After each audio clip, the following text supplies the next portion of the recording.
Pahala menyenangkan hati pacar.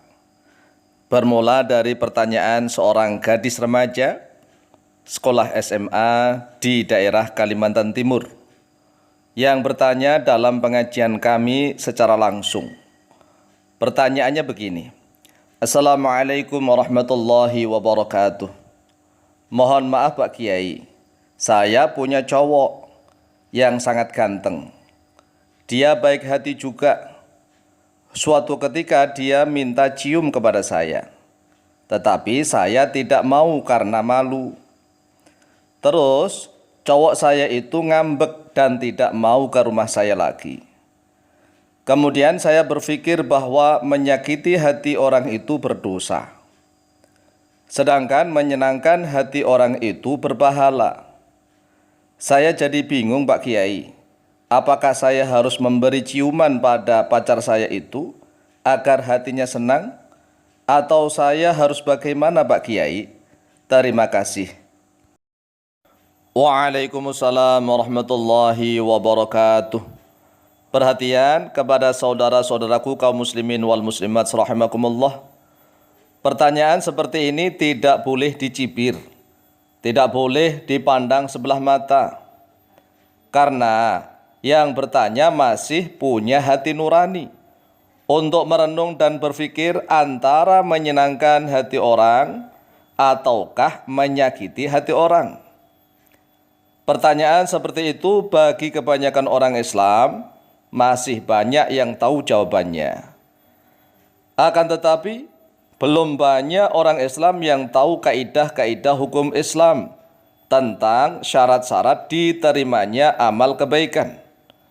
Oleh sebab itu dalam kajian kita kali ini selain menjawab pertanyaan juga akan menjelaskan tentang syarat-syarat diterimanya amal kebaikan agar tidak sia-sia dan dosa. Sekarang marilah kita jawab dan sekaligus kita mengkaji ilmu-ilmunya Allah tentang syarat-syarat diterimanya amal. Kita awali dengan bacaan Bismillahirrahmanirrahim. Syurutul amali al-maqbuli thalathatun. Syurutul amali, bermula beberapa syarat amal al-maqbuli yang diterima. Thalathatun yaitu 3. Jadi syarat-syaratnya amal bisa diterima oleh Allah Subhanahu wa ta'ala itu ada 3. Dan 3-tiganya ini harus ada. Kalau salah satunya tidak ada, maka tidak akan diterima. Al-awalu, syarat yang pertama, ayyakunal amilu musliman. Ayyakuna yaitu sekiranya ada al-amilu oleh orang yang beramal, musliman yaitu orang Islam. Jadi syarat yang pertama, orang yang beramal itu harus Islam. Kalau tidak Islam maka tidak akan diterima oleh Allah. Walaupun amalnya sebanyak apapun, sebaik apapun menurut manusia, tetapi tidak akan diterima oleh Allah. Maka syaratnya harus Islam. Kemudian atsani, syarat yang kedua, ayyakuna al-amalu. Ayyakuna yaitu sekiranya ada al-amalu oleh amal perbuatannya, muwafiqan yaitu sesuai atau cocok. Cocok atau sesuai bisyariati dengan syariat al-islamiyati yang bersifat Islam. Jadi syarat yang kedua ini amal perbuatannya harus cocok sesuai dengan tuntunan syariat agama Islam. Kalau tidak cocok, tidak sesuai dengan tuntunan syariat agama Islam, maka tertolak, tidak akan diterima oleh Allah. Kemudian ats-tsalitsu, syarat yang ketiga, ayyakunal amilu. Ayyakuna yaitu sekiranya ada al-amilu oleh orang yang beramal, mukhlishon yaitu orang yang ikhlas lillahi subhanahu wa ta'ala, karena Allah subhanahu wa ta'ala. Sekali lagi ya, syarat diterimanya amal. Syarat pertama, orangnya harus Islam. Kalau tidak Islam tidak akan diterima. Yang kedua, amal perbuatannya harus cocok sesuai dengan tuntunan syariat agama Islam. Yang ketiga, orang yang beramal itu harus ikhlas lillahi ta'ala. Walaupun ikhlas tetapi tidak sesuai, tidak cocok dengan syariat agama Islam, maka tertolak. Sebagaimana pertanyaan, Dia ikhlas Pak Kiai, saya ikhlas ngasih ciuman kepada pacar saya. Tetapi itu tidak sesuai, bahkan bertentangan dengan syariat agama Islam, maka tertolak dan dosa lagi.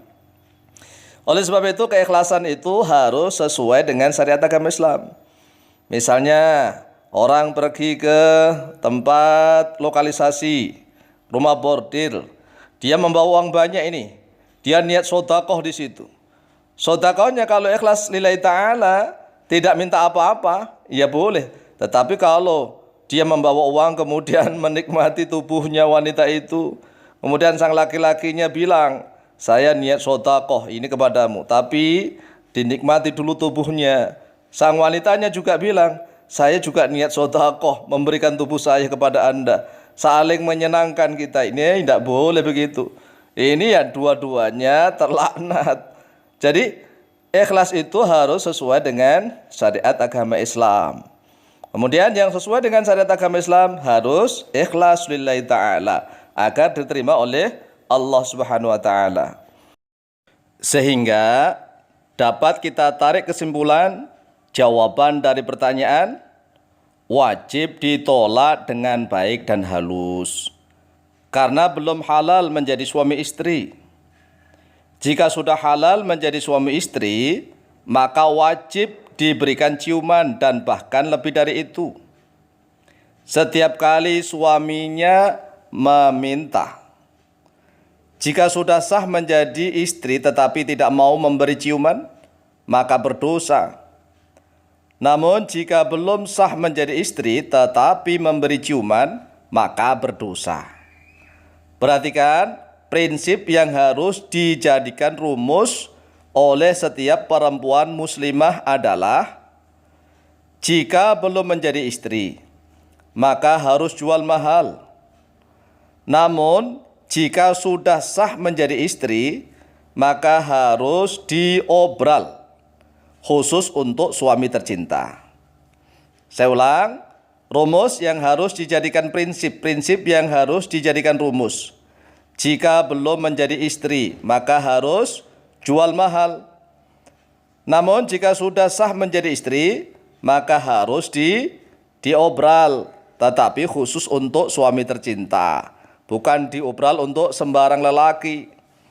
Jangan juga terbalik, tatkala belum menjadi istrinya diobral, tetapi tatkala sudah menjadi istri yang sah, malah sok jual mahal. Itu terbalik, tergoda oleh tipuan setan, tergoda oleh rayuan iblis, sehingga tatkala belum sah menjadi apa-apanya diobral kemana-mana, selalu berdandan rapi, tetapi tatkala sudah menjadi istri malas berdandan, bahkan sok jual mahal kepada sang suami.